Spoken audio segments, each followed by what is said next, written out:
It is Flag Day in Dallas.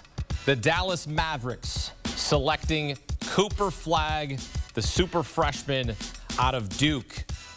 And man, they get to recharge their franchise after trading away Luka Doncic, and now in comes Cooper Flagg, the fifth player from Duke, selected first overall in the modern draft era.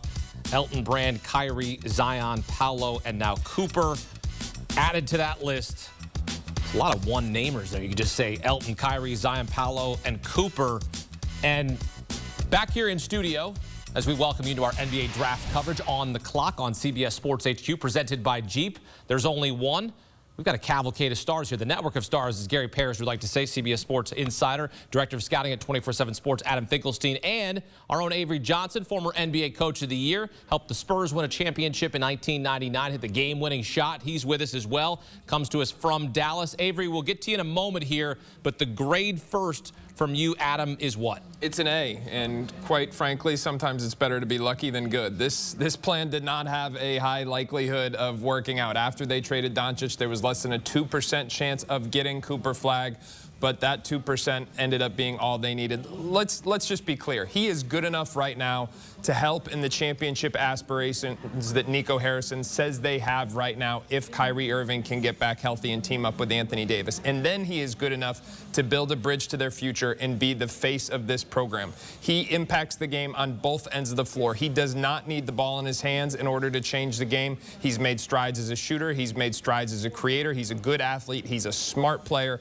and he is an alpha-level competitor, a home run for Dallas. Avery, what's the scene? What's the vibe there? I'm sure the vibes are high there at American Airlines Center. The vibe is at an all-time high here for a draft party. The fans are rushing out of their seats to buy his jersey. He's going to wear number 32. In dedication to his mom, Mary. So the fans have been scrambling, trying to get to the souvenir shops to buy that number 32 jersey that's going to be hot off the press. The fans are thrilled, lots of energy in the building.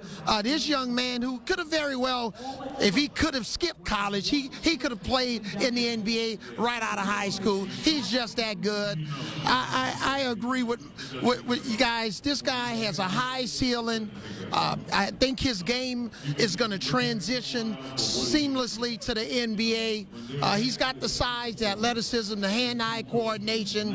I believe the experience, at least just helping his team get to the Final Four, ACC Player of the Year, Freshman of the Year. This guy, he's won in college in high school at Mount Verd. This is an exciting night for the Dallas Mavericks.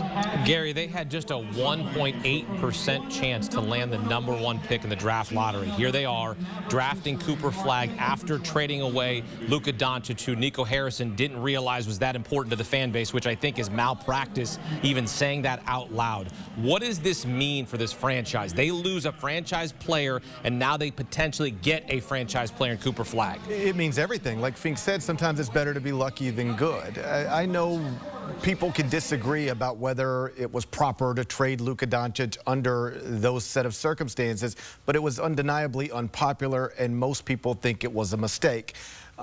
Similarly, if you're at a blackjack table and you got 19 against a 6, you probably shouldn't be hitting that, but you might get a 2, and sometimes it works out. Yeah, that is more or less what happened here. That was good. I like that. They got lucky to remake the franchise very quickly after making a trade that could have damaged them for a decade plus. Now we'll see what they do with it. But again, this is a big night for that Dallas franchise.